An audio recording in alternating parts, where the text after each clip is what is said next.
샬롬 류 선생의 구속사 천국열차 유도순 목사님의 신구약 성경 파노라마를 낭독하는 시간입니다. 지금은 로마서 파노라마 127번째 시간, 둘째 단은 로마서 12장 3절에서 8절 각기 받은 은사대로 행하라. 127번째 소제목 믿음의 분량대로 행하라. 12장 3절에서 5절 내게 주신 은혜로 말미암아 너희 중 각 사람에게 말하노니 마땅히 생각할 그 이상의 생각을 품지 말고 오직 하나님께서 각 사람에게 나눠주신 믿음의 분량대로 지혜롭게 생각하라. 우리가 한 몸에 많은 지체를 가졌으나 모든 지체가 같은 직분을 가진 것이 아니니 이와 같이 우리 많은 사람이 그리스도 안에서 한 몸이 되어 서로 지체가 되었느니라. 먼저 실천윤리에 대한 원리적인 말씀을 한 사도는 1절에서 2절, 3절 이하에서는 교회라는 공동체 내에서 어떻게 하는 것이 몸으로 산제사를 드리는 것인가 하는 구체적인 권면을 합니다. 구조 또는 도표에서 보시는 바대로 이렇게 하지 말고 이렇게 하라는 구조로 되어 있습니다. 1. 내게 주신 은혜로 말미암아 너희 중 각 사람에게 말하노니 합니다. 3절 상반절 기어 사도는 1장 5절에서 그런 말미암아 우리가 은혜와 사도의 직분을 받았다고 말씀했습니다. 그렇다면 내게 주신 은혜로 말미암아라는 뜻은 사도의 권위로 권면한다는 뜻이 됩니다. 니은 너희 중 각 사람에게 말하노니 합니다. 이는 성도 전체를 향해 일반으로 말하는 것이 아니라 한 사람 한 사람 각각에게 권면한다는 뜻입니다. 복음 진리를 적용시킬 때에도 생명의 성령의 법이 죄와 사망의 법에서 너를 해방하였음이라 하고 8장 2절 너라고 말씀한 사도입니다. 실천윤리도 각 사람에게 하는 말씀이라는 것입니다. 2. 마땅히 생각할 그 이상의 생각을 품지 말고 오직 하나님께서 각 사람에게 나눠주신 믿음의 분량대로 지혜롭게 생각하라 합니다. 3절 하반절 기억 권면의 논조는 뭐뭐 하지 말라는 부정적인 말씀이 먼저 나옵니다. 십계명도 그와 같은 구조로 되어 있습니다. 왜냐하면 타락한 인간은 악에 익숙하고 잘못된 삶이 몸에 배어 있기 때문에 주의하고 절제하지 않으면 악을 행할 가능성이 많기 때문입니다. 3.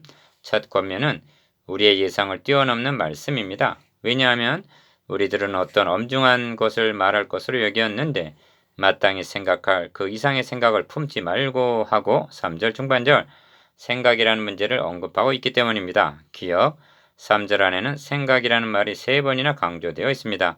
모든 행동은 생각의 산물입니다. 그래서 대저 그 마음의 생각이 어떠하면 그 위인도 그러한즉 하는 것입니다. 잠언 23장 7절 사람이란 마땅히 생각할 그 이상으로도 그 이하로도 생각할 수가 있는 것입니다. 그렇게 하는 것은 모두가 해로운 것입니다. 니은 먼저 강조하고 있는 바는 마땅히 생각할 그 이상으로 생각하지 말라 하고 경계합니다. 분에 넘치는 생각을 하지 말라, 달리 말하면 교만한 생각을 품지 말라는 뜻입니다.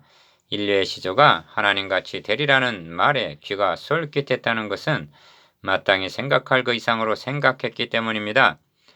그 후예들인 우리들도 그럴 가능성이 농후한 것입니다.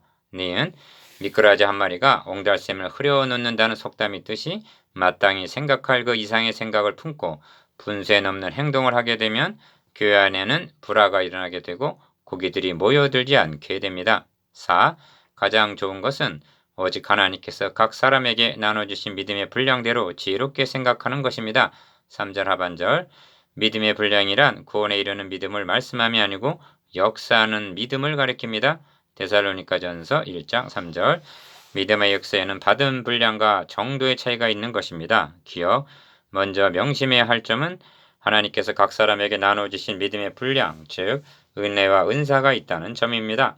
여기서도 각 사람이라고 말씀하고 있는데 그가 성령으로 거듭난 하나님의 자녀가 분명하다면 성령께서 그 사람에게 나눠주신 고린도전서 12장 11절 은사가 각각 있다는 것입니다. 니은 그래서 믿음의 분량대로 지혜롭게 생각하라는 것입니다. 믿음의 분량보다 과대평가하게 되면 마땅히 생각할 그 이상의 생각을 품은 교만이 되고 믿음의 분량보다 과소평가하게 되면 받은 달란트를 땅에 묻어두고 불평이나 하는 종처럼 무가치한 사람이 되고 마는 것입니다. 디귿 교회 내에는 자기가 아니면 안 되는 것 같이 독판을 치려는 사람이 있기 마련입니다. 그런가 하면 손님처럼 예배만 드리고 가는 그것도 일주일에 한 번뿐인 그런 사람도 있습니다. 그러므로 신앙생활에 있어서 균형과 조화를 이룬다는 것이 중요합니다. 5. 우리가 한 몸에 많은 지체를 가졌으나 모든 지체가 같은 직분을 가진 것이 아니니 이와 같이 우리 많은 사람이 그리스도 안에서 한 몸이 되어 서로 지체가 되었느니라 합니다. 4절에서 5절. 기억. 사도는 4절에서 5절까지에서 성도 상호간의 관계성을 이해하기 쉽도록 몸과 지체라는 인체에 비유하여 설명합니다. 가. 4절에서는 한 몸에 많은 지체를 가졌다고 말씀하고 나 5절에서는 반대로 우리 많은 지체들이 그리스도 안에서 한 몸이 되었다 하고 말씀합니다. 니은 교회를 한 몸에 여러 지체가 있는 인체를 통해서 설명하는 것보다 더 적절한 비유는 없을 것입니다. 한 몸에 많은 지체가 있지만 모든 지체가 같은 일을 하고 있는 것은 아닙니다. 눈, 코, 입, 귀 등 각각 하는 일이 다르지만 몸을 위해서라는 같은 목적을 가지고 유기적인 협력관계가 이루어지고 있는 것입니다. 6. 우리에게 주신 은혜대로 받은 은사가 다르니 합니다. 6절 상반절. 기억. 다르다는 것은 그래야만 유익한 일이면서도 거짓된 인간들에게는 문제가 생길 수가 있는 것입니다. 왜냐하면 각기 하는 일이 다르다 보니까 자기는 다른 사람보다 중요한 일을 하고 있다는 우월감과 반대로 자기는 보잘것없는 존재라고 생각하는 열등감이 생길 수가 있기 때문입니다.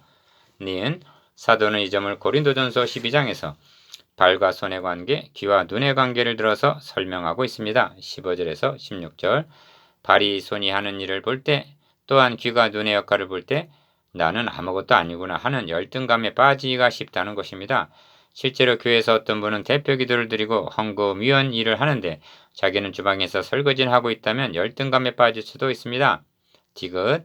반대로 눈이 손들어 내가 너를 쓸데없다 하거나 또한 머리가 발들어 내가 너를 쓸데없다 하고 21절 우월감에 사로잡혀도 아니 된다고 말씀합니다. 너는 나에게 필요하고 나는 너에게 필요한 존재다. 너는 나를 돕고 나는 너를 돕는다. 그리고 우리 모두는 몸을 위하여 함께 일을 하고 있다.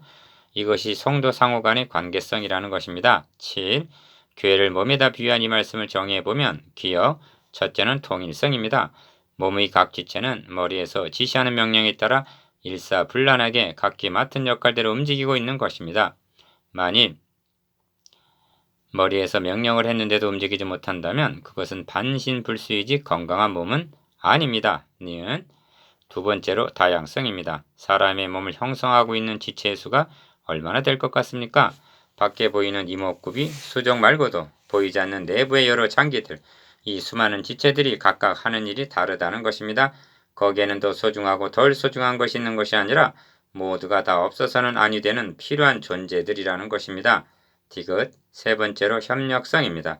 몸의 지체들이 하고 있는 역할들을 보면 자신들을 위해서 하지 않고 다른 지체들을 위해서 섬기고 있다는 점입니다. 입으로 음식을 먹지만 입을 위해 먹고 있습니까? 귀가 듣는 것이 귀를 위해 듣고 있습니까? 오른손이 오른손에 다친 곳을 싸매어 줄 수가 있습니까?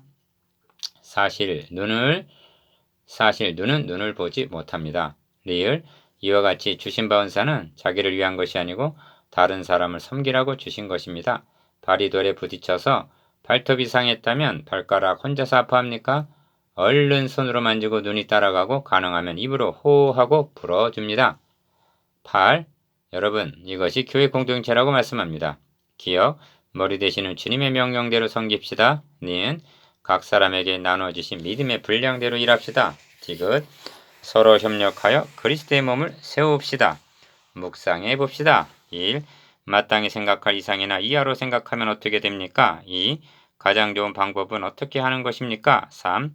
교회의 통일성과 다양성과 협력성에 대해서 말씀해 보십시오.